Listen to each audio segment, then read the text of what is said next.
Well, You wanna hit us there with the intro, friend? we're recording and everything.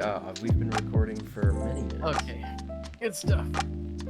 I'll hit us with an intro here. Let's hear it. I love to hear it. Man, put me on the spot. I was about to be like, "What's up, guys?" What's going on, guys? Welcome back to Quarter Twins. It's the second episode of Quarter Twins. My dad just texted me, but it didn't make a noise, so we're all good. All good.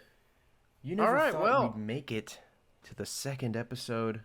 The haters said it couldn't be done, but here we are. They all said it couldn't be done. We did it. We nailed it.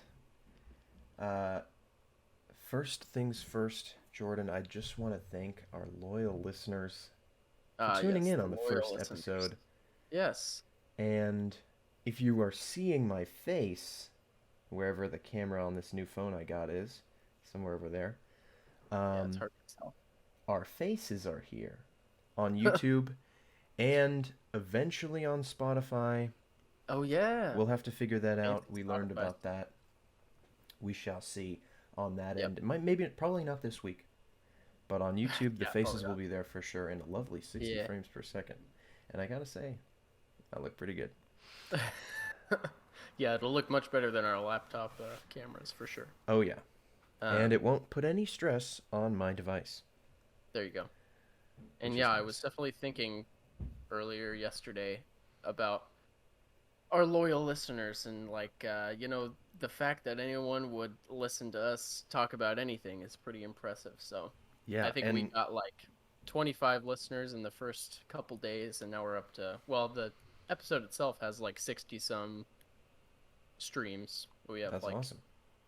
30 some followers on Spotify. So thank you all. Yeah, thank you so much. It is actually genuinely like the coolest thing, because I mean, even if you can't like leave a comment on Spotify or anything, just knowing that you're clicking on a video or like an audio with our faces on it, that's a dream come true for me. I've wanted to make content for a long time, and to be able to make good content with someone like Jordan across the country is phenomenal. So we're going to be doing this every week for the rest of my natural life. And I hope you're ready for that. We're going to push each other to record an episode and release the audio every Friday, and then send up the video version on YouTube on Tuesdays?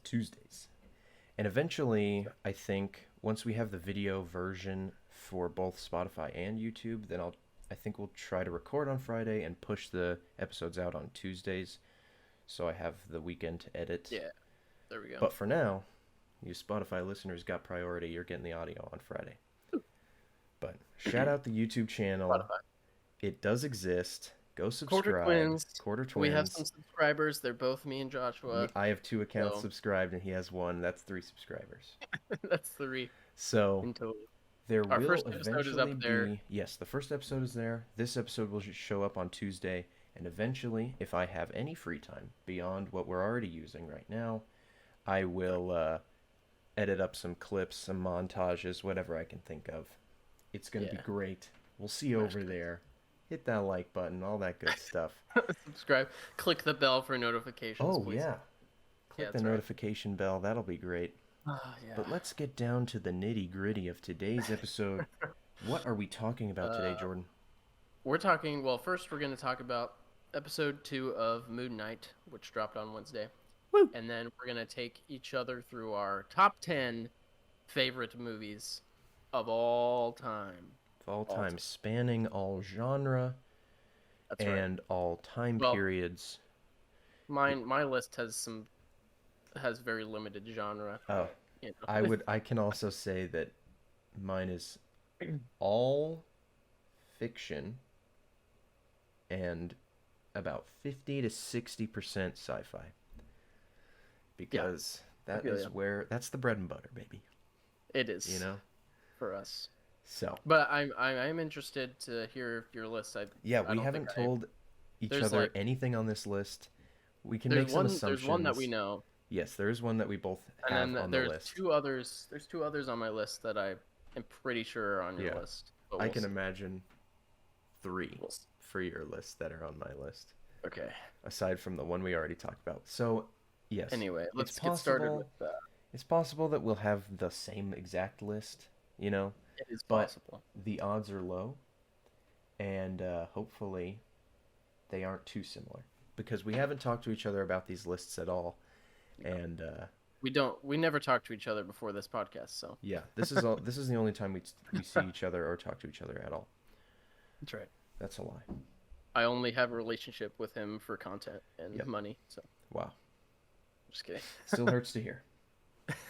Okay, let's talk about Moonknight. Oh, my notes are on my spoilers for episode 2 of Moonknight, and potentially all of the movies on our top 10 list. Every single one. If you haven't seen these movies or this show, then I guess just watch all movies in preparation for this conversation. Or if you don't care, that's fine. Or, yeah, some of them are old, for me at least. But, yeah. Okay, spoilers ahead. Phone, which is recording my face. Oh, no. Oh, well. I know it by heart. Moonknight episode 2. Picked up where the last one left off. Pretty good. It's really good. It was a banger, guys. It was so if you're not great. watching Moonknight, go watch Moonknight. That second episode Oscar was Isaac, so come on good. the podcast. Oscar Isaac, come on the podcast. We'd love to hear He's so good in this show, man. How you portrayed DID. I am interested because I learned about dissociative identity disorder in 3 separate classes last semester because I was taking a bunch of psych classes at once to get my minor. And shout out to Whitworth. Shout out to Whitworth, come on the podcast. And yeah, it was interesting because we learned about this disorder, and I had always kind of thought that it wasn't even really real, more or less. Or like and there's like a strong stigma around it. But it's real. People suffer from this. It may be a little bit over romanticized in this case, where he's the vessel of an Egyptian god. The avatar of the Khonshu, avatar, Egyptian god of the moon. Wow, he's got it all figured out. I couldn't remember that. I watched it twice. Okay, I watched it at midnight last night because I forgot again. There you go. So that's my fault. But it was great. I thought it was really good. It looked way better than the first episode. It did. Yeah. Except for the purple magic. I thought that was kind of funny. Yeah. But again, the cinematography was way better. Yeah. How'd you feel about the freeze frame? I wrote that in my notes because I watched it a couple times. I thought it was so funny. Whenever freeze frames show up out of nowhere, it's just like, why? What was the point of this? You remember what is it? Is it episode 3 of Harry Potter that ends on a freeze frame? Yes, when he's on the broom. On the broom? Wow. Oh my god. That is something special there. What an ending to the movie. You know? Oh my goodness. That is hilarious. Oh man. Yeah, but it was really good. Really I think Oscar Isaac is doing a great job at like he's doing the two characters so well that like you can tell when he's playing Steven and when he's playing Mark, like just the way he just like has his face as each character, you can be like, oh, he's Steven right now, or yeah, even his body language. The accent is still very apparent. Yeah, it's funny because he's playing like someone that's opposite of himself. Like he's not that shy guy. Right. But he does a pretty good job of it. It's just like almost out of character for his face and his body. Yeah. But yeah, he holds his body differently when he's Mark versus Steven, which helps create that almost physical difference between the two, even though they're in the same body. We should probably insert a spoiler warning. Spoilers for Moonknight episode 2. I'm going to snap real quick, snap edit. And anyway, we were talking... No, that's going to be a choppy edit. You know, last time, this is completely off topic. It doesn't have to be in the podcast either. When I was editing the first one, there's a part where the Discord completely cut out, and I lost you for a second. We were talking about George Lucas being our father, Oh and yeah, that was a I fun bit. I edited it so that it was like completely gone, and I thought it sounded great, and like it did, like other than me knowing it was there, I don't think it was noticeable. Yeah. I was very proud of myself. There you go. Okay. Anyway, Amazing. what do you expect in the future for Moon Knight going forward? Yeah, so the episode ends with Mark in control of the body, right? And they go to, it ends with him in Egypt. Where do you think we're going? Yeah. So it looks like it's gonna end in classic Marvel, probably big battles and probably some lasers and that sort of thing. I hope they do something a little bit more creative, but I honestly don't have much faith that Oh they'll yeah. be very creative in their last few episodes. But I don't know. Yeah. The first few episodes have been very creative, I think. So Right. we'll see. I really liked the storage locker scenes. Yeah. I thought they Really played good. with light very well in that Mm. episode. I mean, they were like very Lighting was obvious and really cool. intentional about it because they were like walking and making all these loud noises with the lights turning on and off. But Yeah. it was, I mean, it still looked cool. But yeah, For sure. and the stuff with the reflections is really interesting. I like Mm. the depth of Mark and Steven. I like that Steven Yeah. isn't on board with any of this still. Yeah. And so Yeah. I hope that that continues and we have a nice like rivalry between these two trying to hold Yeah. control of this body. I I'm interested also to oh go learn. ahead. I'm interested to learn like when Khonshu like recruited, like when Mark, was he the original, like when that person was born, was it Mark or was it Steven? And when did he get like taken over by Khonshu or whatever? Yeah, I don't know anything about the that's a comics, so really interesting point because when the wife, what was her name, Layla, hmm showed up, I mean, it's obvious, at least to her, that she's had an entire life with Mark. with Mark, yeah. But then Steven's been living in London all this time. Yeah. And I thought it was also funny. They had this short bit where she's like, "Oh, you're talking to your mom again?" And he Hmm. is calling his mom, but she never answers, at least on Yeah. Steven's end. So I Right. think there must be something interesting happening there. Yeah. Um, Yeah. but yeah. I also thought it was funny that Layla kept being like, "Stop using that accent," but like, I can't. Your I accent keeps going in and out. I Yeah, can't it figure out was a what little your odd if accent she was is. American or British. That was a I little funny. couldn't figure it out. Yeah. What's with this accent? What you Like, what's doing? your accent? Yeah. Um, Yeah, excited for what's to come for yeah. sure. I think it has a very strong foundation. If they can follow through and continue the Yeah. creativity, like you said, I think it'll hmm definitely be a top 2, top 3 Marvel show. Oh yeah, Um, it's my favorite so far for sure. yeah. I did like Oh, Loki. I do like Loki It's a good too. show. That's a good show. Um, We should have a Marvel Disney Plus show podcast. Talk yeah. about all of them. There's a lot of content out there for us to There's a talk lot of about, content so out there. exciting times abound. Yeah. Okay. Sorry if you can hear my cats. They're Oh no, cool. I don't hear Goose at all. Well, Shout out to Goose. Come on the I'm podcast. sure he'll make an appearance at some point. Oh, that's fun. Uh, Okay, do well, you want to get right into the thick of it?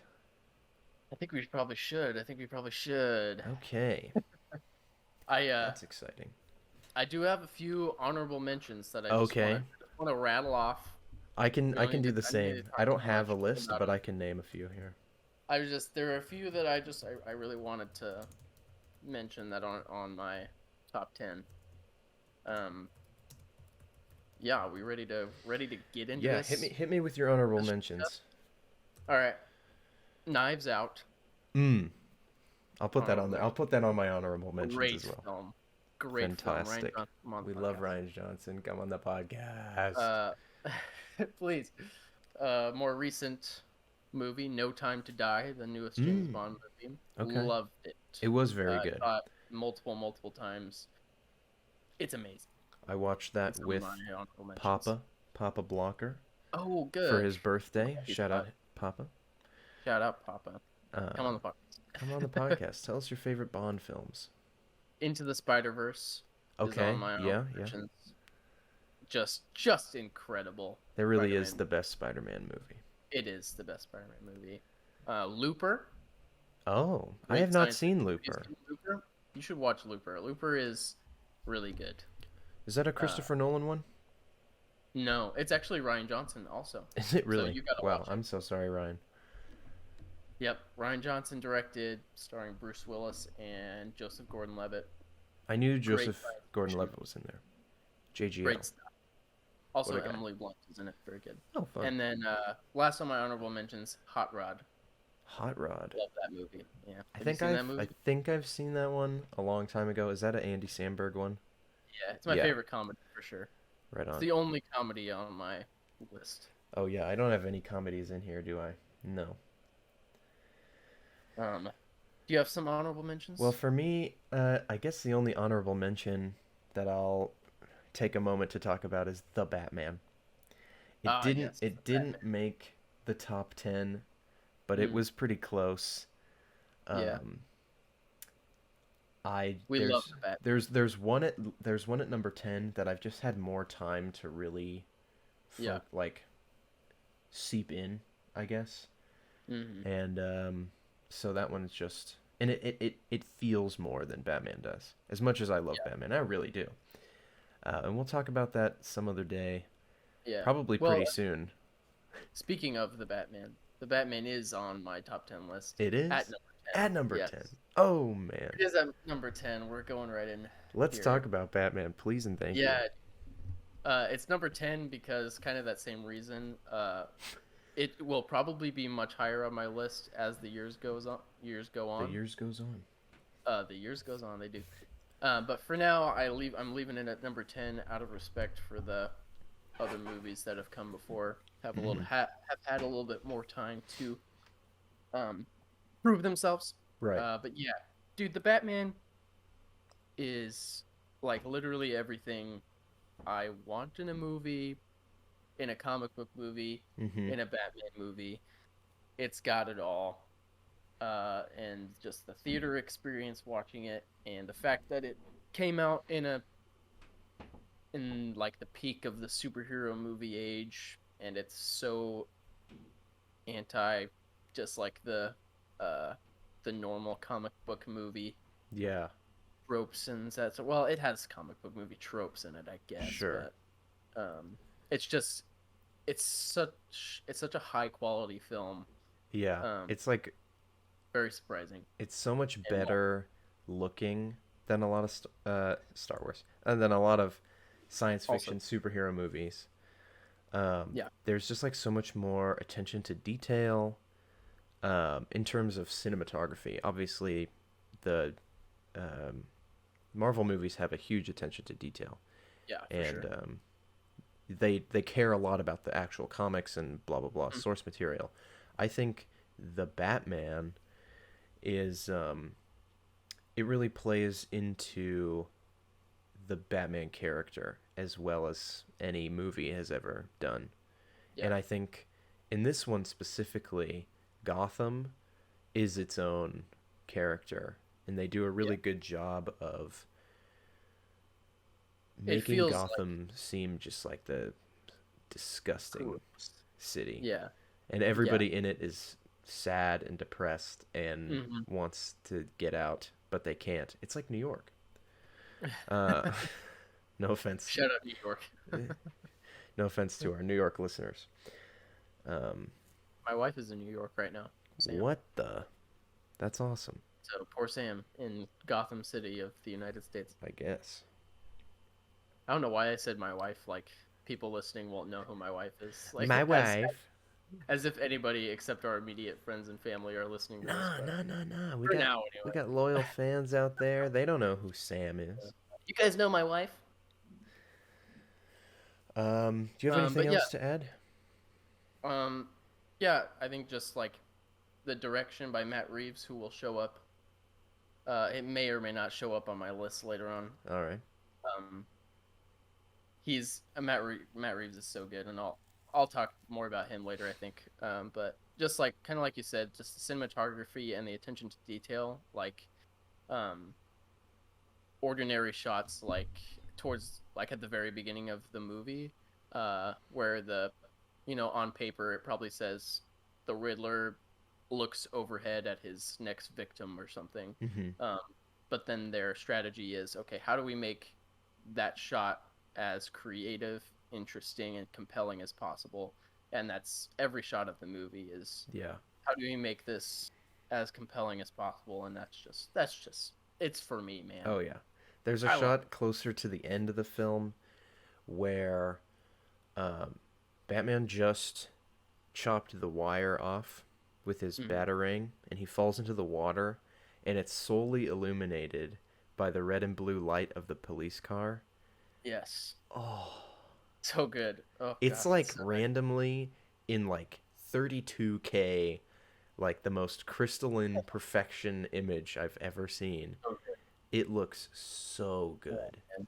We'll do a deep dive on the Batman Yeah, sometime, but that's a good movie. Definitely what's your worth number an 10 honorable mention. But for for sure? me, number 10 is Logan. Logan. Mm-hmm. Wow, very nice.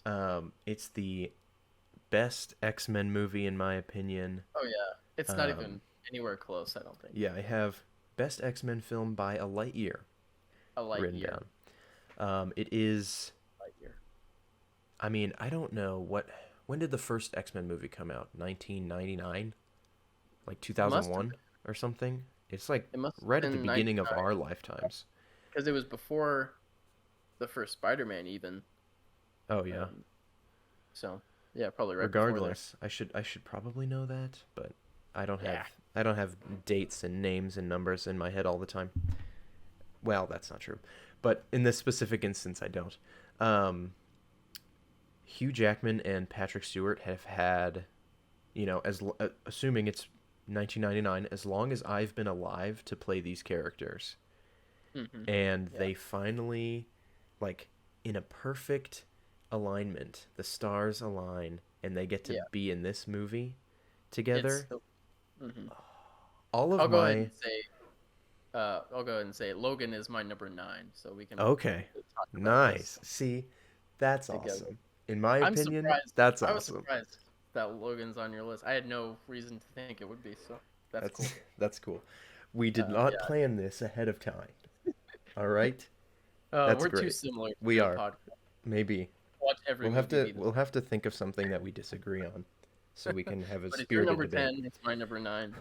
Yeah. Go ahead. Keep talking about it. Um so yeah, Patrick Stewart gives the best performance as Professor X of all the Mhm. X-Men movies, including the younger cast. I No love offense. James McAvoy as the He character. is actually really good. And First Class is my next favorite X-Men Mm, movie. yes. Michael Fassbender. Come on the podcast. Shut up. And Hugh Jackman is in my opinion a better cast for a comic book character than Robert Downey Jr. for Iron Man. That might be a hot take. That's a hot take. Hot take Um, alert. hot take alert. Yeah. Uh, but I think he fills that role perfectly, Mm, and whether or not he still loves the role or would ever do it again, I think he puts 110% in this movie. yeah. And literally speaking, the character is dead by the end. So Major what? dead. Yeah. And Yeah. Daphne Keene comes Woo. in to play X-23 She's so or good. 24. I think it's 23. It's 23, right? Yeah. Yeah. I think so. I don't know if I've ever seen her in anything else. I know she has some HBO stuff, I think. Yeah. Um, Yeah. so I mean, I'd love to see her in more stuff. She's Mm, amazing in this movie. But yeah, yeah. my list mostly compiles of thick character driven Yeah. stories, Mm. with like a duology of characters going back and forth. Yeah. In this one, Patrick Stewart and Hugh Jackman, and then Hugh Jackman and Daphne, um, both have really, really great duos, and I love it so much. Also, the soundtrack, Oh, it's so good. there's Yeah, some depressing songs in there, for and I sure. love a good depressing instrumental. It's Yeah. good for studying. It, and I understand what you mean about like it being a little bit more emotionally impactful than maybe the Batman was. Yeah, Just like the story is so like well developed, and just like how Logan um, is this old man who's been around for so long and has basically like essentially lost his will to live, but he can't die, so he's still living. yeah, but Um, he is also kind of dying. kind of dying, yeah. Um, and just how the story intertwines with Daphne Keene's character, um, being his kind of daughter by um, association, kind of. Yeah, there Um, is part of his genetics, just yeah. not like there was no reproduction. hmm And I think that that's finally the thing that like he was missing in his life. Oh yeah. Just all the years he didn't have um, a child, and once he like let himself love a child, that was when he was ready to basically give up his life, I guess, because he Hmm. did And I such a great think movie. it's in X-Men or the Wolverine, the one where he fights Silver Samurai. Yep. Someone predicts that he will die with his heart in his hand, Hmm. and then in Logan, when he dies, he has Daphne's hand in his hand. Yeah, Daphne that's Keene good being stuff. his heart. That's good stuff right there. That's That's film. That's film magic for you. oh yeah, that's Chekhov's gun right there, in a I way. guess so. Whatever that is. You don't know about Chekhov's gun? I don't think so. Um, that's an old thing. I, It's an old thing, man. you know it is. Okay, so you had your number 9 already, which was Yep. Logan, Yep. because Yep. we're awesome. Then I'll just go ahead and talk right about my number 9, so we can kind of step ladder it here as much as we can. I have Silence of the Lambs. Oh wow. Okay. Not on my list. Not Haven't on seen his it. list. All right. Silence of the Lambs. Silence of the Lambs? Silence of the Lamb. Silence of the Lambs, I believe. Yeah, there Haven't is two lambs. There's lambs. Anthony Hopkins, Jodie Foster, another great duo of characters. Um, wow, I don't want to spoil this for you. How am I Don't supposed to spoil it talk? for me. How am I supposed to talk Do about it. this? They Uh. both won Best Actor and Best Actress for y- this film. It won Best Picture. Blah blah blah. Like, it's so good. It's Would one you of the describe it as a horror movie? Is it a horror movie? I don't know um anything about it. I wouldn't say it's horror, but it's definitely Hmm. like a crime thriller. That would be the closest thing I would say, because it's creepy. Anthony Hopkins as Hannibal Lecter is like, he's terrifying, but not in the way that like actually is like boo, you know. Um, so yeah, I mean, yeah, I guess I can't really talk about it or quote it. I mean, yeah, Anthony Hopkins is just like insane in this film, in my opinion. He really brings it. It's like Heath Ledger's Joker, Hmm. in my opinion, but he's just like Okay. older and eats people. Okay. So, Cool. yeah, People. that's a I yeah. Silence of the Lambs. The next movie on my list is a horror film. Okay. It's the only horror film I actually enjoy. Um, but I'll talk about it later. But that movie got me interested in this kind of genre, and Silence of the Lambs is kind of similar because it's more creepy than like actual jump scares and stuff. Yeah. Hmm. And so I watched it and I liked it. I haven't read the book. I know it won best adaptation as well. Yeah. So maybe I'll read the book Interesting. sometime. I also know the book is a little different. Yeah. So we'll see. I'll have to watch it. I don't know why I Yes. never have. But It showed up on Netflix, and I was like, you know what? I give this one a shot. And yeah, I loved it. there you go. It was good. Okay. Nice. What is your number 8? Number 8, 1979, directed by Ridley Scott. Alien. It's my Alien. number 8. Wow. That Yep. that one I have not seen. Man, we should watch We Alien. should watch Alien. Uh, I've yeah, it's watched the trailer for Alien. oh yeah, It's a good great trailer. trailer. Very culturally impactful trailer, I'd say. Hmm. No But one can yeah, hear us Alien scream. is a movie that I saw not too long ago. It's a pretty recent discovery, actually. Um, but I was captivated by it. I think Ridley Scott is an amazing director, and his vision for the movie is just incredible in the way that it's um, science fiction, in the way that Star Wars was at that time. Sure. So like, just it has that nostalgic feel, um, and it's just the set design and the matte paintings of like backgrounds and that sort of thing, and set design, sound design, like everything is so well thought out, and it just like pulls you into this world and this ship that these people are on, um, and it just like for all the movies on my list, like to be on my top 10, like I want to, if when I'm watching the movie, I want to forget that I'm watching a movie. Mm. And it's one of those where like you forget that you're watching actors and you forget that you're watching a movie and you're just so like You're really invested in sucked into what's the going on. atmosphere. Yeah, Sigourney Weaver being the Mm. main character. Oh, Um, honorable mention for me, Avatar. Si- Avatar. Sigourney Shout out to Weaver's up in Colton. there. That's a good movie. Um, Me and my friend Colton, who commented on our post about Avatar, nice. he's a major Avatar fan. Shout out to Colton. Come on the podcast. Come on I the told him he could podcast. come on when that Avatar sequel comes out because Oh, he's like the biggest Avatar fan.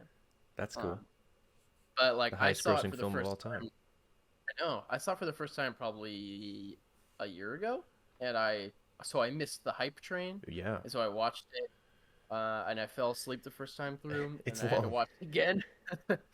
And I was just like, it's fine, I guess.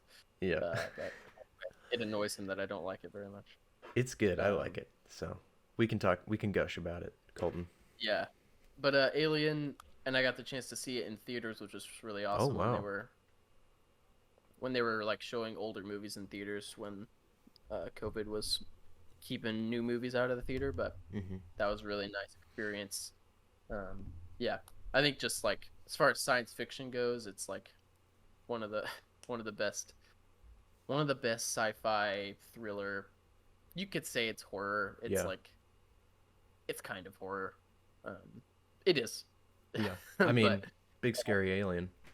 it's scary alien, and it is like dated in some ways. Like when you actually see the alien, which is very little, you're like, that's a dude in a suit. Oh, really? So that kind of takes me out of it a little bit, but I think Yeah. the way he like hides the alien from you is really really smart. That's one But yeah, you thing should watch that horror films do well, and then some other scary things don't do well at all, is like it. hiding the threat. Yeah, Um, 'Cause you always fear what you don't understand. don't understand. Um, yeah, so like bringing it back to Moonknight, we got a much better view of the jackal this time around, and I didn't think it looked nearly as scary. No, But it was terrifying the first time, and it was out of CGI. focus and stuff. Yeah. Anyway, What's your number um, 8? my number 8 is the best horror film of all time. It is my Oh boy. go-to Halloween film. I'll watch All right, here this we go. movie, and I Here eat we go, chili, guys. and I close the door, and Chili. don't answer. Yes, I make chili every year. It's great. This is The Shining. Oh, The Mm. Shining. I haven't seen that one either. Got to be Stanley honest. Kubrick comes out. Kubrick. Jack Nicholson plays um, Jack Torrance. It is creepy. It's the best way to describe it. The Yeah. whole it's like I don't know. It's a family in a hotel by themselves in the middle of Colorado in the winter to like take care of this hotel while no one's there. And it's just like slowly but surely you know for a fact that he's going to go crazy and try to kill his family. But you don't know when it's going to happen.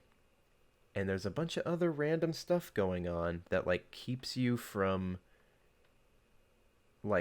distracted while Yeah. he's like descending into insanity.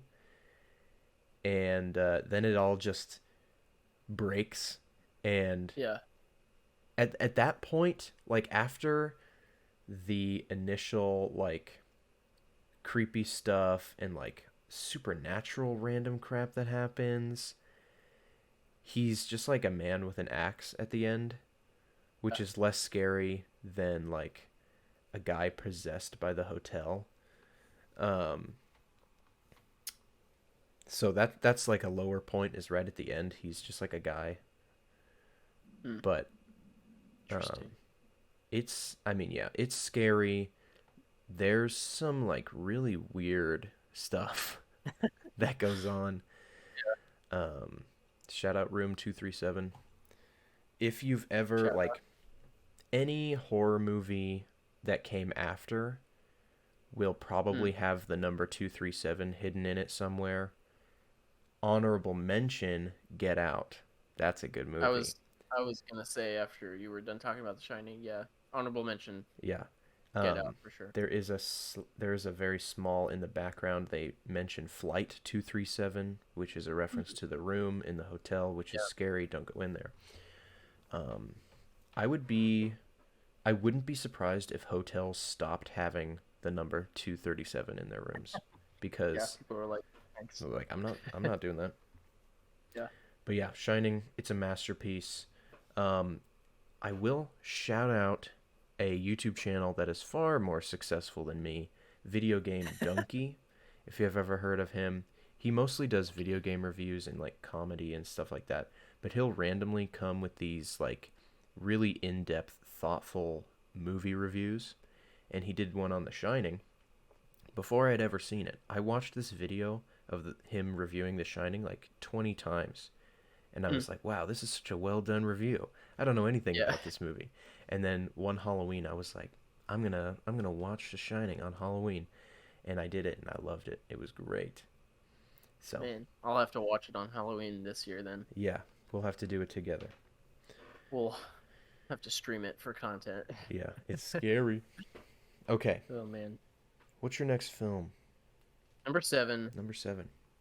2014, Whiplash. You seen Whiplash? Whiplash. I have not, but I know more than I should about this Yeah. movie. Yeah. Man, So Whiplash is very good. yeah. It's number 7 on my list. I've seen it a lot of times.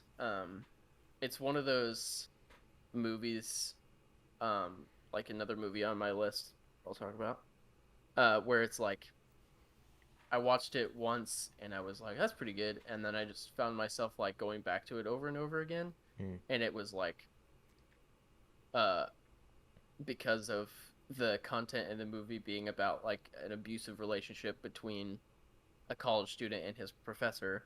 It felt like I have like a abusive relationship with this movie because like it has so many like on its surface it's like a pretty normal movie I guess, Sure. with some very intense J.K. Simmons yelling and cursing. He looks good in that Um, t-shirt.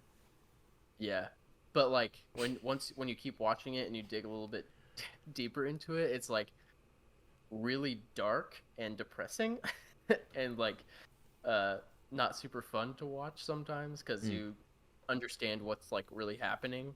Right. um I don't want to spoil too much, but I guess we can. With I mean, spoiler warning. I know um what goes down.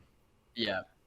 um Yeah, it's just an incredible film with just like some of the best like jazz scenes in a film that I've ever seen, where like people are playing instruments, and Miles Teller playing the lead character um, was actually playing drums in a lot of the scenes, Yeah, and he had to like um, actually fully learn how to play.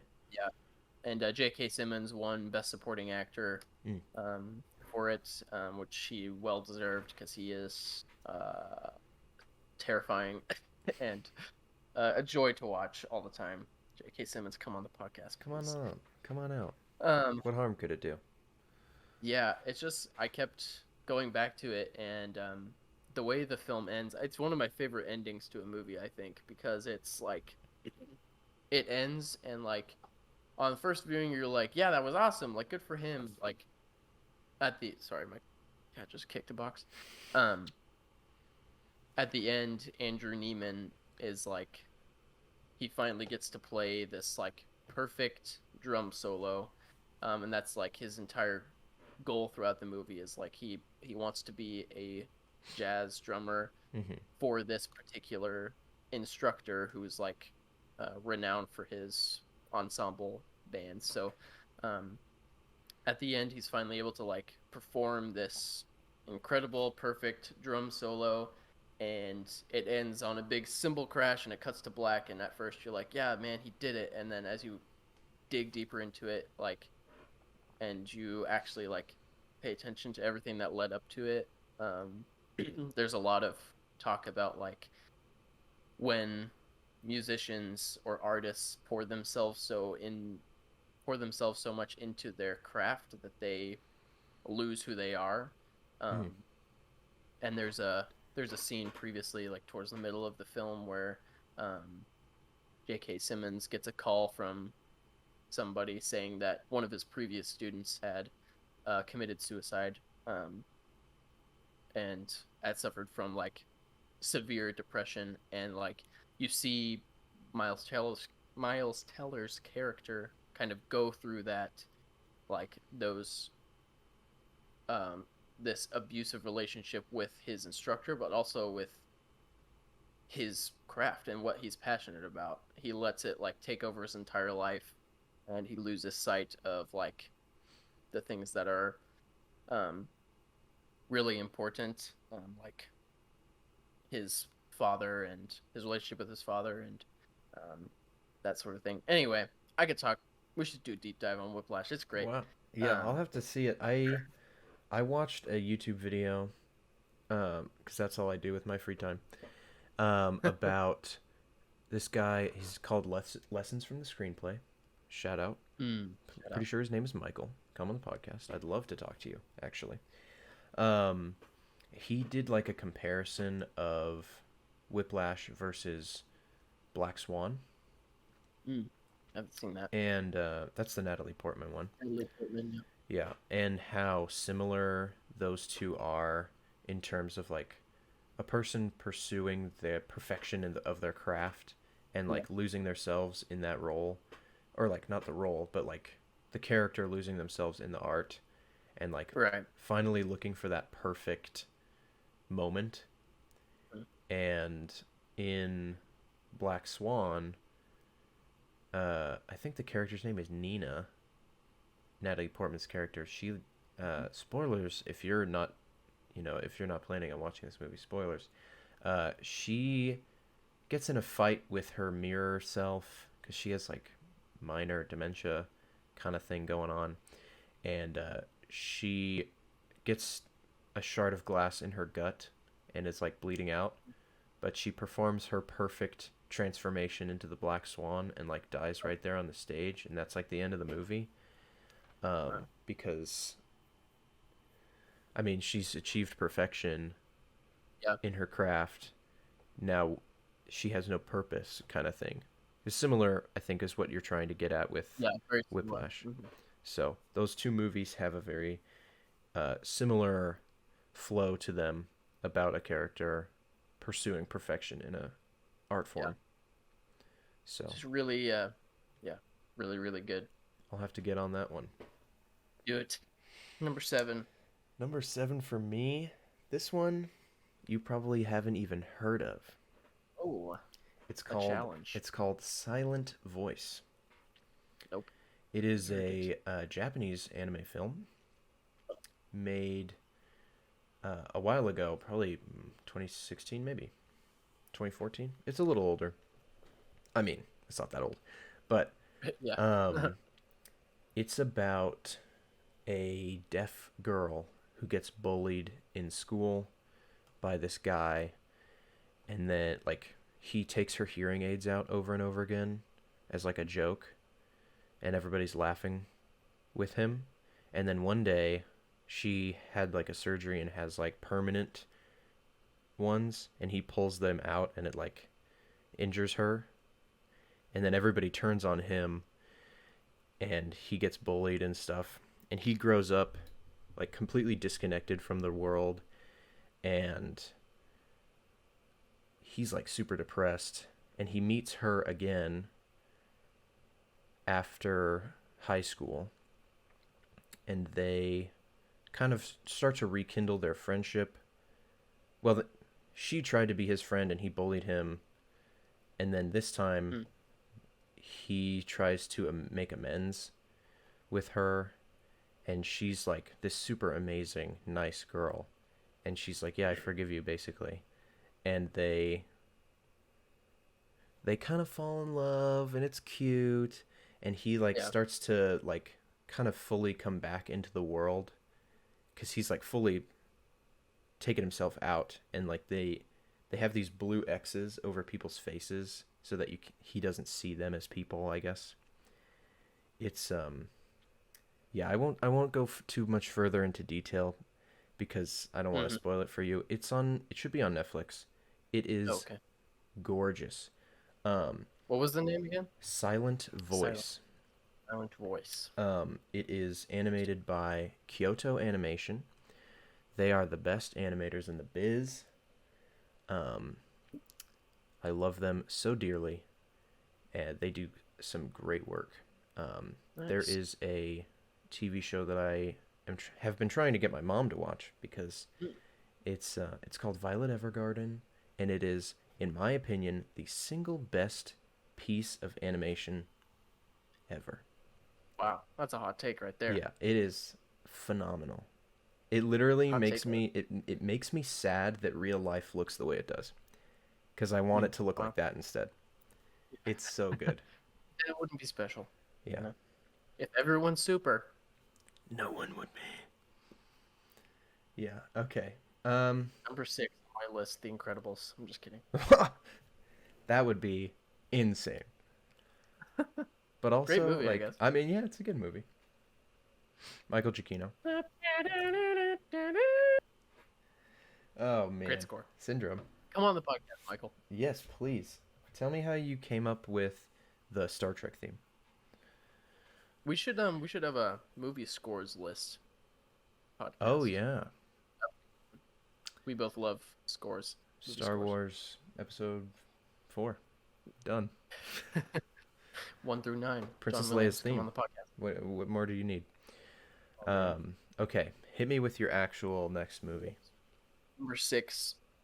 I'm interested if you've seen this. Prisoners. Prisoners. Hugh Jackman. I've not. Hugh Jackman and Jake Gyllenhaal Mm. giving potentially, in my opinion, their best performances in a movie.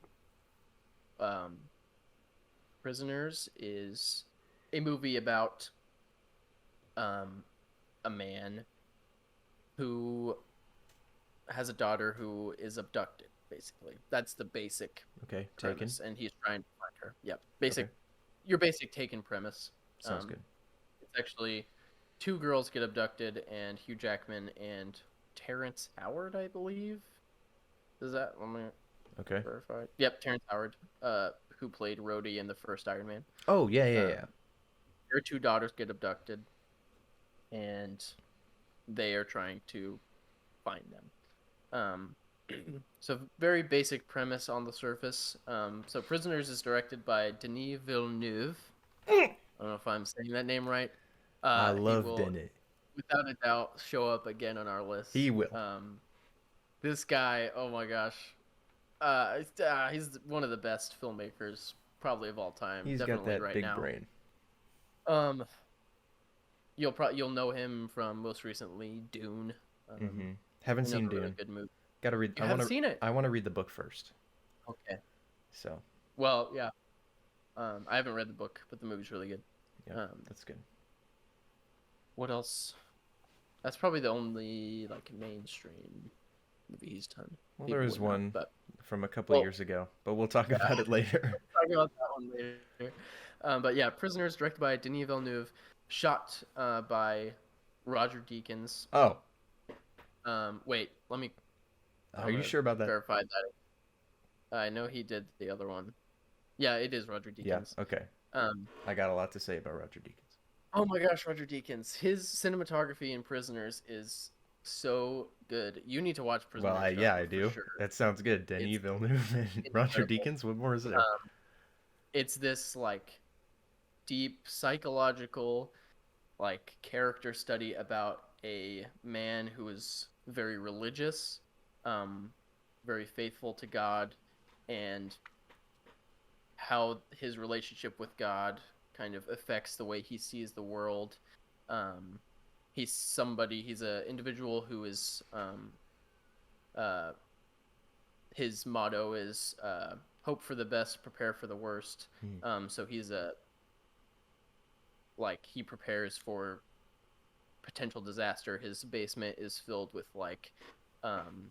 dehydrated meals and like extra, food storage, water. He's got the missile silo. Anything that can possibly. Yeah, he's got the missile silo. So his as a father, he's this very withdrawn. I'm going to protect my family no matter what, provide for them no matter what. And then the movie is this character study about what happens when he no longer can protect his daughter because she's taken from him, and the things that he's willing to do to get her back. And that's all I'll say because I don't want to spoil it for you. Also starring Paul Dano. Oh. Incredible. Oh gosh, I'm not going to say anything else about it because you haven't seen it yet. Yeah. It's so good. It's a really, really good, similar to Whiplash. I kept going back and back to it because you keep unraveling the themes of religion and that sort of thing is really captivating, interesting. I'm excited for you to watch it. That sounds good. Yeah, great. I'll have to report back. Yeah. Roger Deakins. Oh my gosh. Okay. Speaking of Roger Deakins, my next film is 1917. 1917. Wow. Oh baby. I've only seen it once. I got it on Blu-ray over there. Okay. It is the best looking movie, or the way that it's shot, because it's composed to look like one shot the entire time. Simulated. Yeah. And there are 9 cuts, I think, in the actual movie. There's only one time where the screen is fully black. Yeah. And it's when he gets grazed by a bullet in the head. Yeah. Falls down the stairs. Basically, the way that this movie looked, and a couple other movies that I'll just mention. Well, one is later, but another one that'll be an honorable mention is Theory of Everything. Not Roger Deakins, but there's a couple shots in that movie that I had watched it around the same time that this movie had come out, and I genuinely, sophomore year of my college life, and I genuinely sat down and had a conversation with my parents about going to film school instead of finishing my current degree. I was fully in. I had just. We go together. We quit our. Yeah. Our let's go to film school together. That sounds way more fun. Yeah. But seriously, I watched this movie, and it is also a good character drama. These two characters trying to save some lives. Sam Mendes made this story based off of his own grandfather's actual missions. Oh, really? I didn't know that. Yeah, so it's not based on a true story, or it is based on a true story, but it takes some cinematic liberties. Names and characters and places are all changed, of course. Um, but yeah, it's like, I mean, I'm not a huge war film guy, so the setting. Oh, sorry. Pause real quick. Okay. Sorry. My cat's feeder is. We have an automatic feeder for my cats that just went Oh, off, so they freaked. you Anyway, good? Oh, cut yeah. out. Okay. Leave it in. I don't care. Ah. Um, yeah, I mean, all of the actors are doing a really good job. The way that the film flows, it as long as it's like there are breaks in the action where the characters are just existing in a world that exists before and after them, you know? And I really, really enjoy it when characters are given time to simply exist Mm. outside of like major plot points. And this film Mm. does that very well because there are times when they're just walking and like talking about their friend's ear getting eaten off by a rat, Mm. and laughing about it, or talking about their family or random knowledge about cherry trees, all Yeah. this fun stuff. And it's just like, oh, I love it so much, dude. It's so I need to good. watch it again. Yeah. Yeah, I'll I only watch it saw it with you. one time. There you go. I'll fly out That there. that duo, Sam Mendes and Roger Deakins, they did Skyfall together, Yeah, which should be on honorable mentions too, because that movie is beautiful, yeah. directed really If well. you But if you've ever like taken a second and be like, wow, this movie is really good looking, and is like yeah, the the the color of the film is mm. always very good when it's a Roger Deakins film. He knows what he's doing. Especially in Which, a movie that's coming up oh yeah, pretty soon. color is a big point in that movie. Oh man, Okay, I'm interested. Anyway, so that was our number 6. that was my Prisoners, 1, 2, 3. 1917. Yeah, so you're up to Yeah, 5, up to or you're 5. up. Yeah. Okay. Yeah, this is one that I think might be on your list, but I don't know. Interstellar, 2014. Interstellar's on my list. On your list? Is it your number 5? It's my number 1. Wow. Yes, sir. Oh, wow. It's my number 1. Dang, that's Shut up. surprising, honest. Shout out to Interstellar. Woo! Christopher Nolan, come on the podcast. Please. Wow, I stole your number 1. I feel kind of bad. I love Dang. Interstellar, dude. We love Interstellar. It's so Gosh, that is a And film and a half. it is I was so hoping good. it would be on your list. Yeah. I Hans thought it Zimmer, might. I thought it would. falling asleep on the His organ. score, I think it's probably my favorite score of his. All It's the organ and yeah, everything. it's beautiful. Man, I I listened to "Dreaming of the Crash," which is the first song on the album. yeah. Before I go into a test, I will put it in my headphones and like full volume, sit there and Yeah. like listen to the clouds and stuff. And then there's this slow, and Yeah. it's like fully like so loud in my ears. And then I take the test, I love it so 100% every time. Heck yeah, It works. Christopher Nolan or Hans Zimmer. Yeah. Hey, I'll let you talk about it because it's your number 1. I'll jump in here and there, but Yeah. I think other than The Martian, it is the most accurate to science and like astronomy sci-fi film of all time. Um, I would imagine. I mean, like, I don't have Anything. 2001: A Space Odyssey on here, but that one also has some Mm. realism to it. I haven't seen that movie. I really should. I haven't either. We should stream it for content. We think we're film aficionados, but we haven't seen. Seen one of the most impactful. I haven't even science fiction- seen Godfather or Citizen Kane. Yeah, I haven't seen Citizen Kane. But I know the thing about Rosebud, so that's whatever. I don't need to see it. It's whatever. Yeah, I mean, it's just like I watched it for the first time with my sister back in 2014, and she cried the entire movie.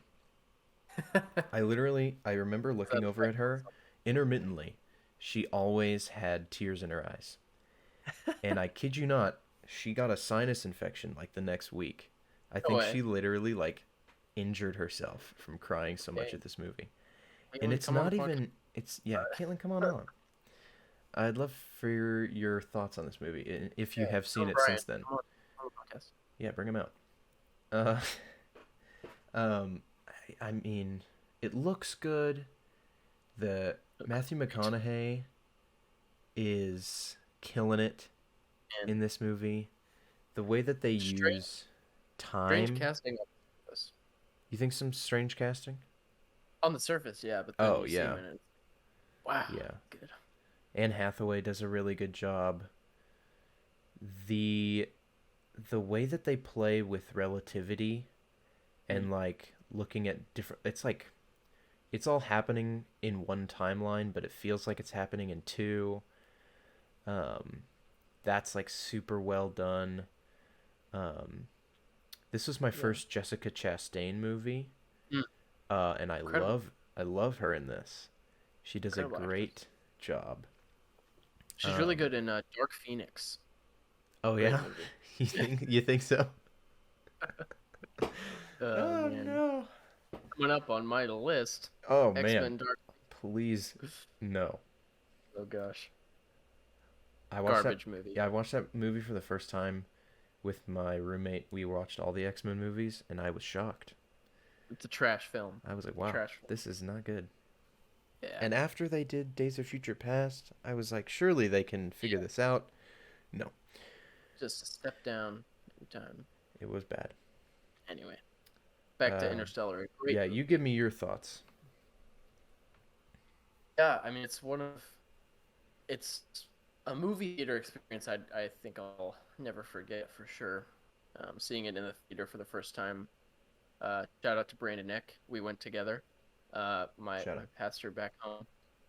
We took Chipotle burritos in with us to see it back in Wow. 2014. Yep, pretty scandalous. Sneaky. Um, yeah, but yeah, I mean, I had seen probably Inception is probably well, and The Dark Knight came out before it too. So I probably those are the Hmm. two Christopher Nolan films I had seen at the time. Yeah. Um, and yeah, I was really excited for it. Didn't really know what I was in for, and saw it in IMAX, and just blew Oh me wow. away.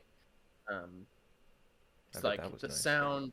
I mean, it's Christopher Nolan film, so like everything is loud, and you can't really hear the dialogue some of the time because Yeah. the music is so loud, which is fine. Um, yeah, movie theater experience. It's like watching it at home is still great, but like seeing it on the biggest screen you can is definitely preferable because the cinematography and the way they use like real practical models for a lot of the ship shots and Hmm. a lot of that looks just so good. And yeah, the overall like I still watch it and I'm like, do I understand how this movie ends? I'm like, really get this movie? Yeah. um Sometimes I question and I'm like, that seems a little weird, but I mean it's It does kind of go out of its way to be like, all right, we're gonna M Night Shyamalan this, yeah. and And just it like like, I think it over explains it a little bit. mm, Like I think could have left a little bit like kind of with Case, unsaid. he's like, I think Um, the people from the future created this tesseract yeah, for us to like use. it's just telling us. But yeah, I mean, Yeah, it's a great movie. it On my really is. The way number that five on my list. the way that they use suspense in this movie, like specifically when Matt Damon is trying to airlock Yeah, onto the Bryce main Cameo, ship, Matt Damon. No Time for Hmm. Caution. That is a banger. Great. Um, yeah, I mean,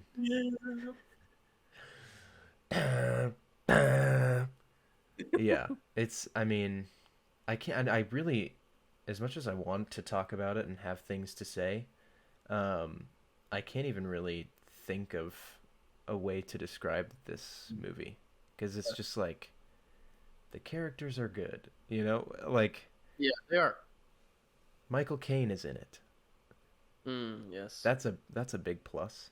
Not go blindly into that good night. Oh yeah, I listen to that poem a lot. It's my favorite poem.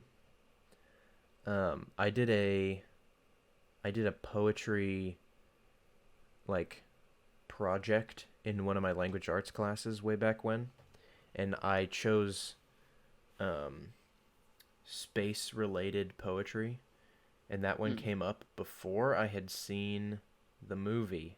Mm. I already knew it, Dang. so Yep. when I heard it, I was like, "Oh my gosh, I know this. I'm young and I Michael. know something old." It was awesome. Yes. I felt Dang. so vindicated. Yeah.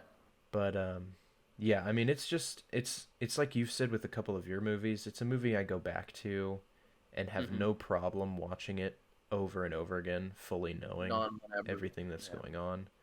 The performances are great, the cinematography is great, the plot is well structured. Great. It doesn't need a sequel. It could No. have one. I hope that it never does. Yeah. But yeah, it's just like a well thought out one shot movie. Mm-hmm. Big dunk. I love it. Dunk. Man. Baddie, Bo Baddie. Interstellar.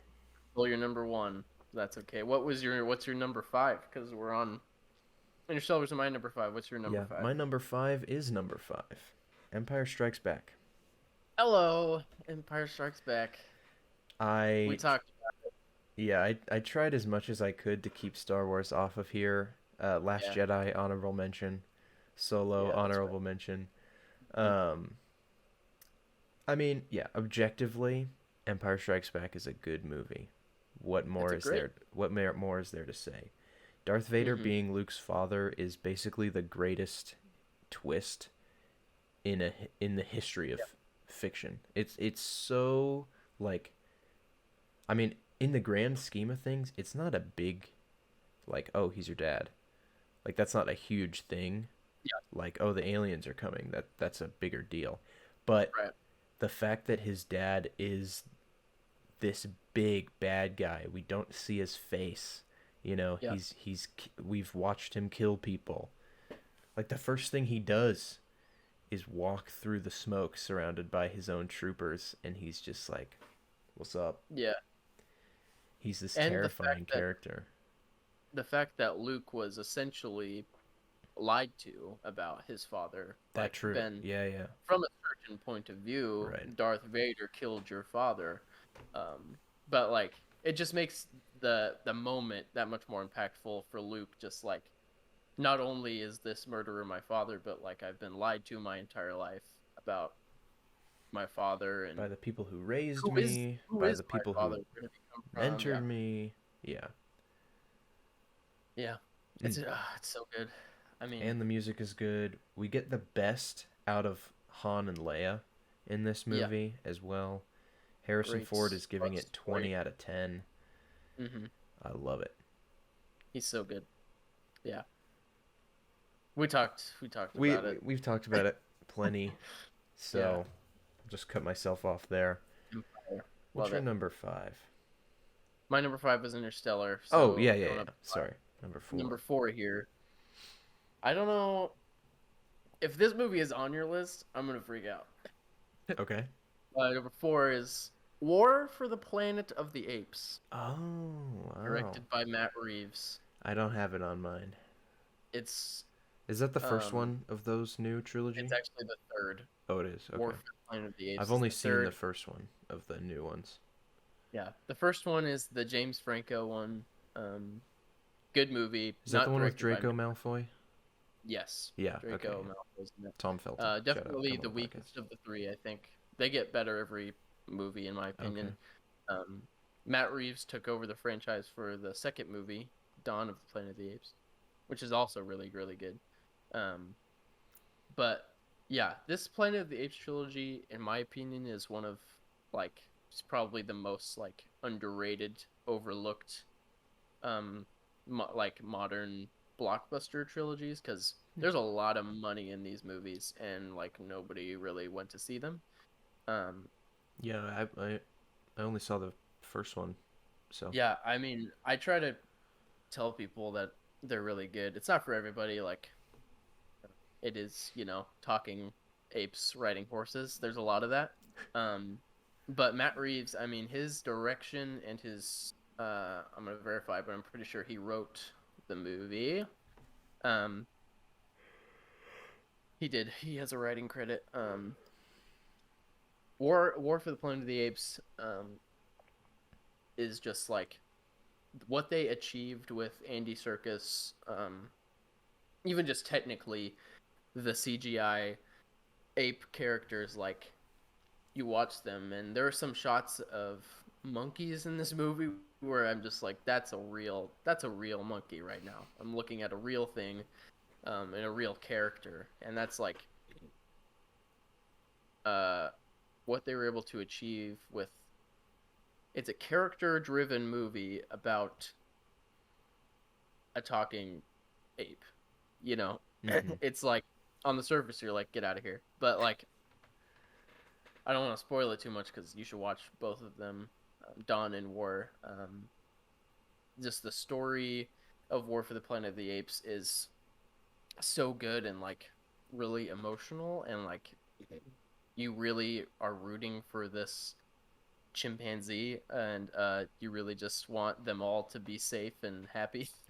Yeah. And at the end of the film, it's just a really satisfying conclusion to a really good trilogy. The cinematography and everything is just master stuff.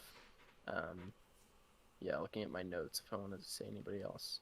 Oh, another YouTuber recommendation, named Story Street.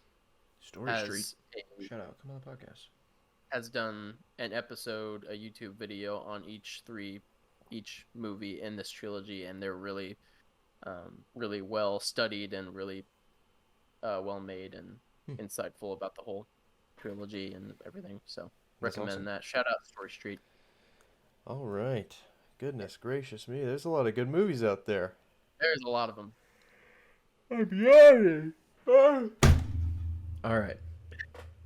He's yawning, everybody. Tired. Okay, my list is kind of boring. I don't have as many super awesome movies as you do. Uh-oh, this again. Okay, here we go. I lost him again. Discord crashing. This happens every time. Open that back up. Around the 1 hour 20-minute mark. We just crashing. We just crashing on Discord. We just crashing. We just crashing on Discord. We just crashing on Discord. We're talking about your number 4. My number 4 film. Whew. Sorry for the little break in technical difficulties. I'm not sure how I'm going to make that one sound smooth in the audio, but we'll figure it out. It's just fine. We'll have my face cam and your face cam. We'll get to hear our little talk in between. That'll be fun. We'll do that. Yeah. Okay, my number 4 is Avengers Endgame. Wow. Now, okay. This may be a little bit of a hot take, because a lot of people would say that the Marvel movies aren't that good, and this is pretty high on the list. Not cinema. Ugh. Yeah. I love Endgame. In this case, I don't care. Endgame. Yeah. Endgame is so it's more than a movie in my I just feel like it's the culmination of 20 plus movies. Right. Yep.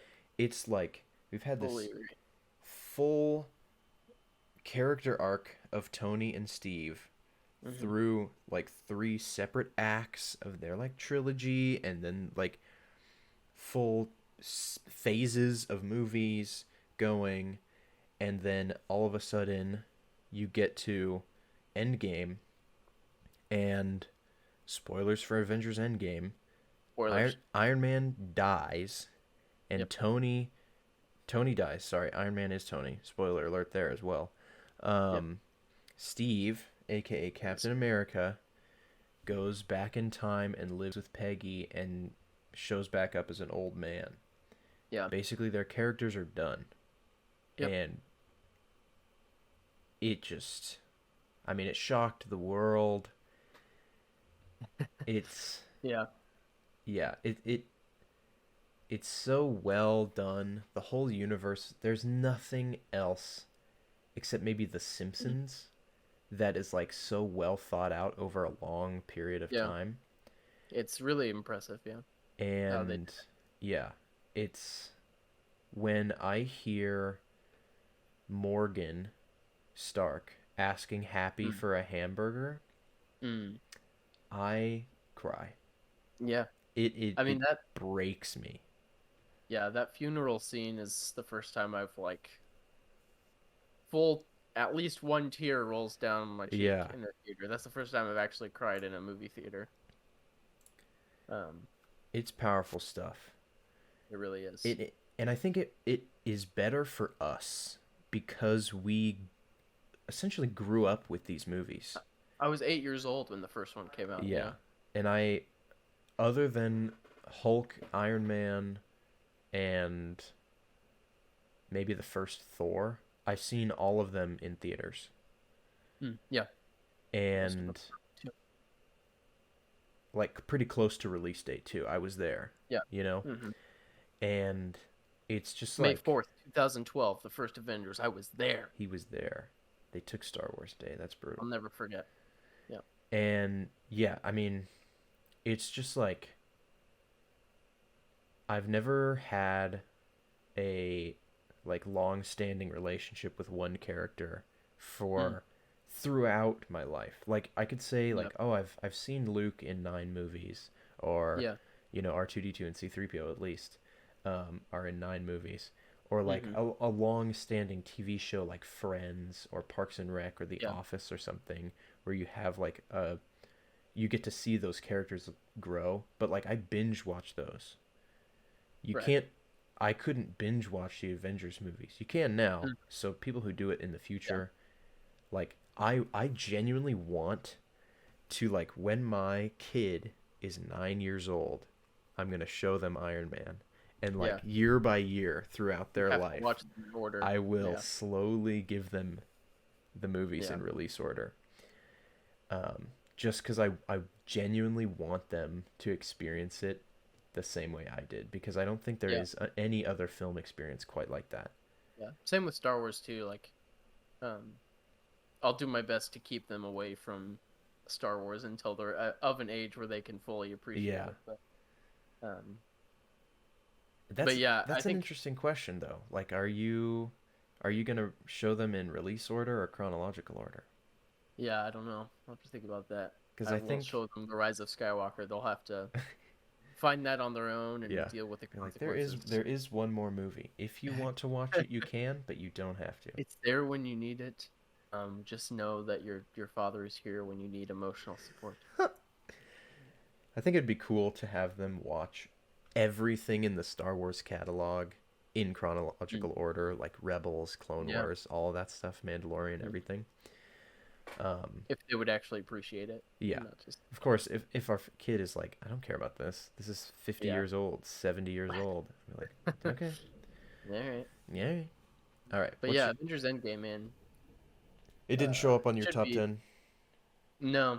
Honorable mention, at least. But Avengers, because you can't really talk about Endgame without talking about Infinity War, because they. Sure. In my head, they're like pretty much. I mean, they go together. It's a 6-hour movie. I can't really watch one without the other, I don't think. Also, Infinity War is Thanos. a little bit. Come on the podcast, please. Infinity War is a little bit better for me, just because I think the story itself, I think it's paced better and the story kind of progresses a little bit more naturally. But those two movies together, I mean, it's incredible that they happened and that they are as good as they are. That's true. Yeah, man. Avengers Endgame. That's a banger. We're up in the top 3 now. We're in the end game now. We're in the end game now. Oh. My number 3, to no surprise to you, is Blade Runner 2049. Ooh, that's my number 3. Number 3. Yes, Blade Runner 2049. Like that. Oh my goodness. Roger Deakins. Denis Villeneuve. I watched it 2 days ago again because I was like, I just gotta watch this movie again. I think it's probably a masterpiece. I mean, I don't think there's really anything wrong with it. To be totally honest, I think it's pretty much a perfect film. Again, it's like everything that I want in a movie. The if you're like not into science fiction movies, like you watch it anyway, I'd say, because like yeah, just what they create with their shots, just the photography in itself is worth the watching in the my bee opinion. on his hand. Yeah. Oh gosh. Yeah. I love Dude. that. Oh my gosh. The cinematography, the sound design, the set design, the costume design. The Oh world yeah, is Kay's so. Kay's coat that he Oh my gosh. wears. I want that in real Mhm. life. And I'm gonna confess I haven't seen the original Blade Runner, so Really? I started I it one almost day put and both I on my never finished top it. 10. The Um, first movie is so slow. full disclosure, I haven't seen the whole first Blade Runner. Okay. That's low key a cardinal sin. You're gonna have to fix that. I need to watch it for sure. Um, but I do appreciate that I can watch Blade Runner 2049 and Ah, still then you don't even know about love the it. bee on the hand. That doesn't even matter to you. There's so much I probably don't even know yet, but Okay. I need to I need to study up for sure. But Yeah. because there's so much left to uncover, I'm sure. Yeah. So for me, Blade Runner is also like a cute little bonding thing with my dad Mm, because he loves the first Blade Runner okay. and he's a big fan. I have both on Blu-ray over in my Hmm. room. If I have, I own it too. yeah, I just if haven't watched oh really? it. Hmm. Yeah, if I own a Blu-ray and listen to the music, it's probably in my top 10. That's kind of how Yeah, it is. I gotcha. Um, but yeah, it's just like he was like, "Oh, the new Blade Runner's coming out. We got to go see it." That never happens all Mhm. alone. My dad excited Yeah, about something that he yeah. wants me to experience with him. That's Hmm. like I was like, "Okay, sweet." So we had to watch the first one and he goes into this deep dive about the history of the film and how there's Hmm. all these different cuts and he was like, "We got to watch the final cut." That's the Yeah. one that isn't it Stanley Kubrick again on the first one? That's Ridley actually Scott. Ridley Scott, yeah. Yep. I knew it was one of those two. I get them mixed up. Yeah. Hmm.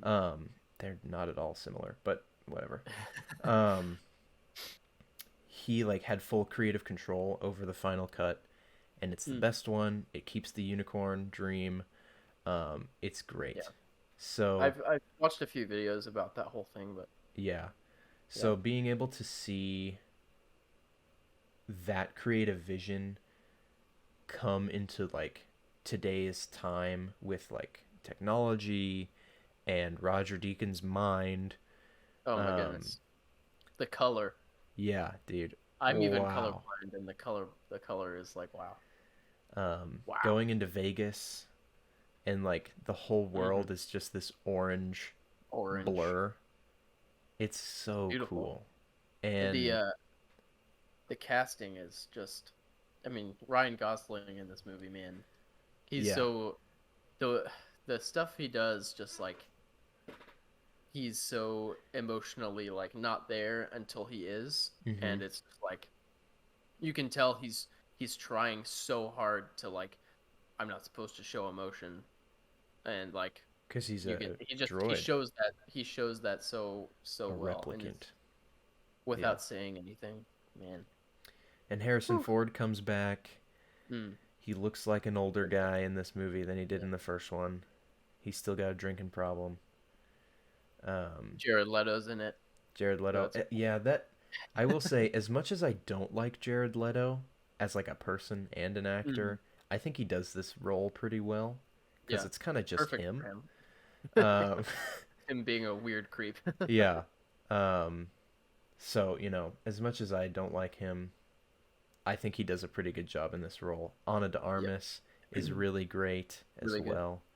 Hmm. Um Dang, you got to watch the first one. I know. There's I like watched the first there's half of it. even like they bring back they have like a CGI version of her. What's her name? I can't. Rachel. Yeah, Um, Rachel. Hmm. and That CGI is incredible, though. yeah, that's good. Um, yeah, it's a good character deep dive. Hmm. Um, it is what sci-fi should be, which is an Yeah. analysis of what it means to be human and how Hmm. humanity interacts with each other. What makes somebody human or Hmm. somebody? Yeah. I mean, it's literally like the book that it's based off of, the original movie. Do what is Mm. it? Do robots dream of electric sheep? Yeah, something like that. Um, is literally like what it means to be human. Yeah. Do robots have similar functionality in that way? Yeah. If it So, talks like a human, walks like a human, looks like a human, is it a human? yeah. So, that's like it's a banger. Man, And yeah, having we two should. people with strong creative visions Mm, in yeah. tandem working together so well, it's Hmm. just like, oh, it's of course it's going to look so Yeah. good.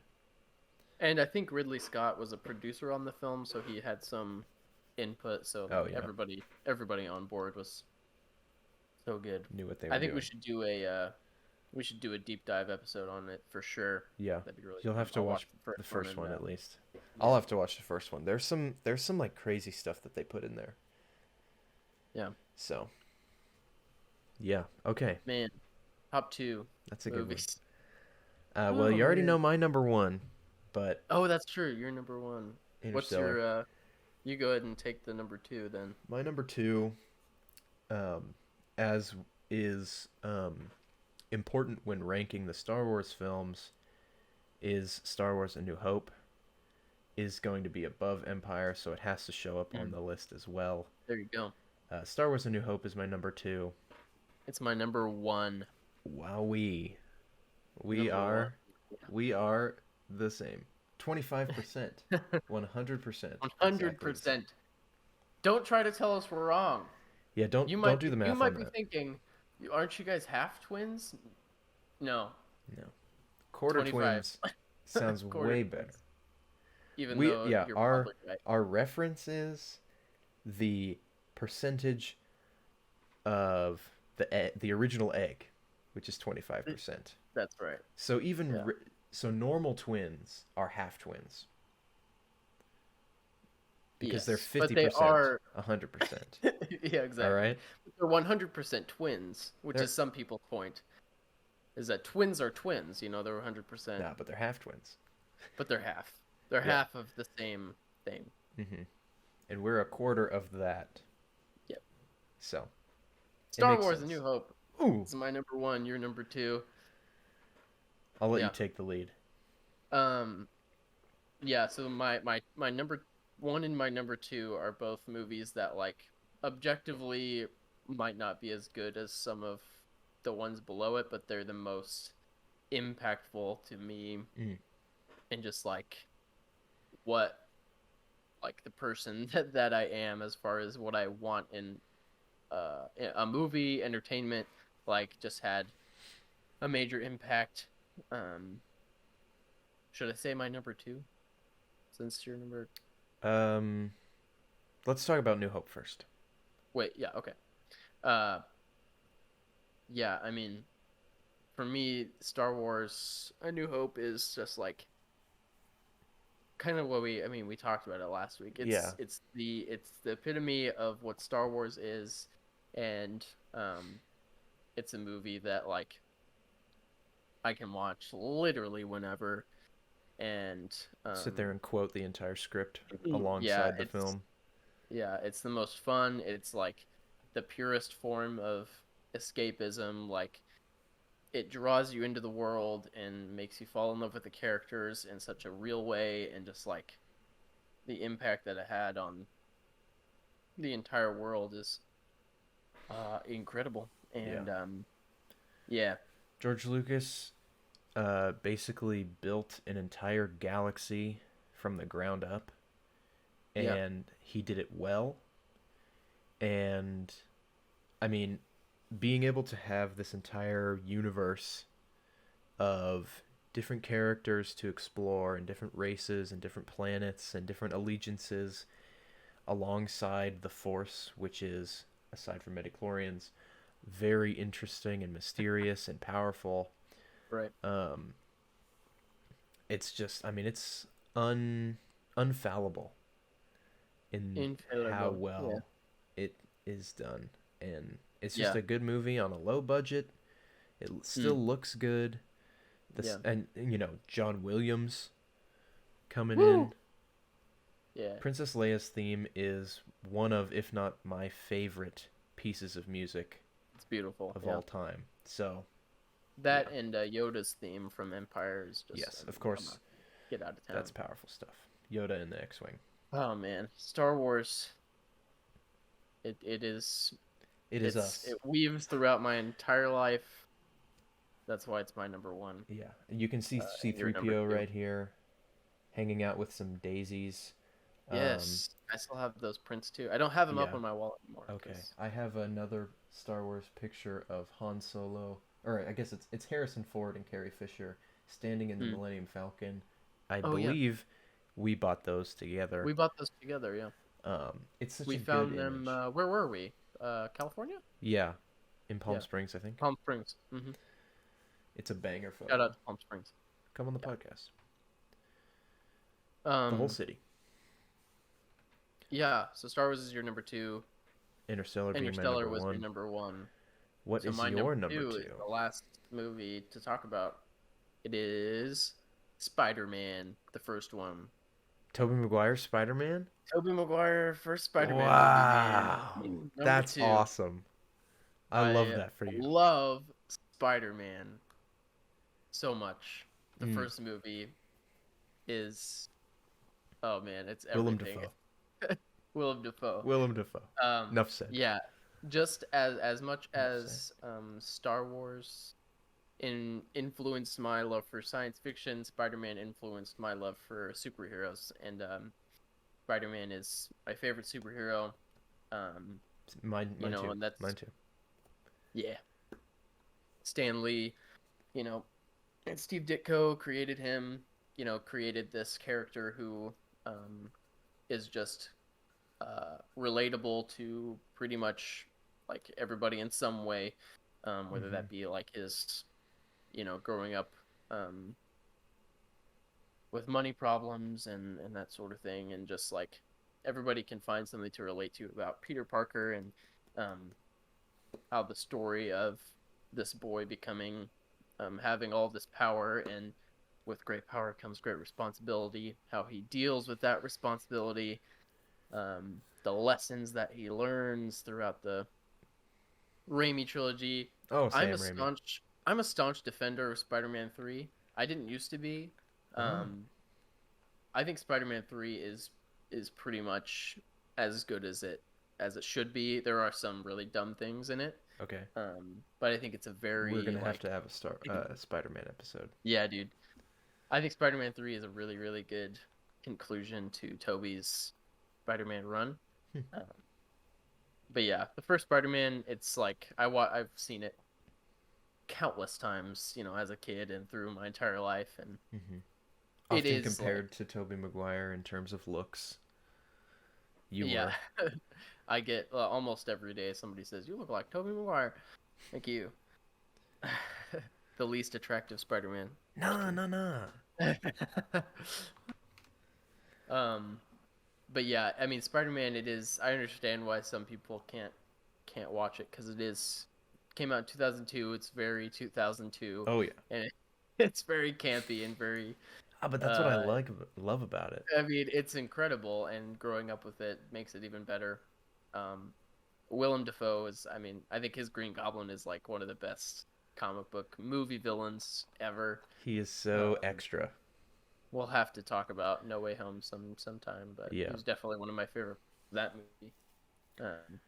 Yeah, it's just like when Willem Dafoe creates this like comic bookiness, like campiness, like you were talking about, and he does it so well that it like pulls you into that world, and even though it's like, okay, this is weird, He has like Yeah. fake scream So crazy, sound effects and like props and stuff and funny poses. Yeah, it's so funny. And It's a bombs funny that movie. turn you into skeletons. I mean, it's pretty wild, that never comes up. but it's still It's a wild movie. It still like pulls you in, like you're saying. Yeah, it's so crazy that you're like, it's a comic book movie, you know? Yeah. Yeah. I'm so excited. The only real reason I'm excited for Doctor Strange and the Multiverse of Madness is because it's directed by Sam Raimi. Yeah.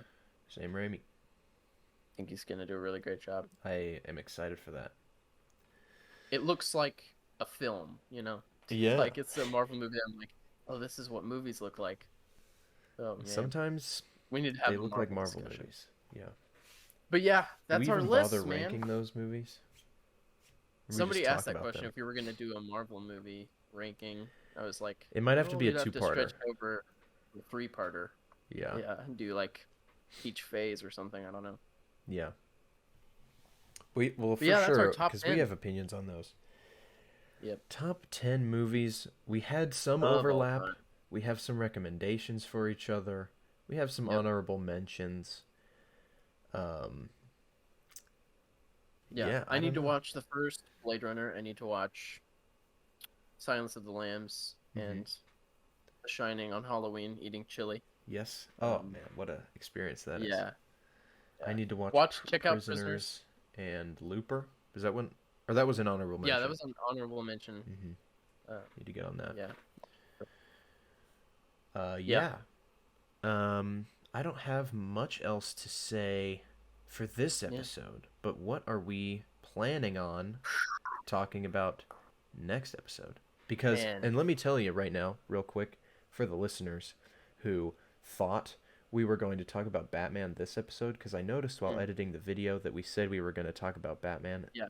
That didn't happen, but you made social media posts about talking about the top 10 movies, because I forgot that we had said that we were going to watch or talk about the Batman movies. I still need to see Dark Knight Rises. I've seen it. I just need to watch it again because I watched it on a website.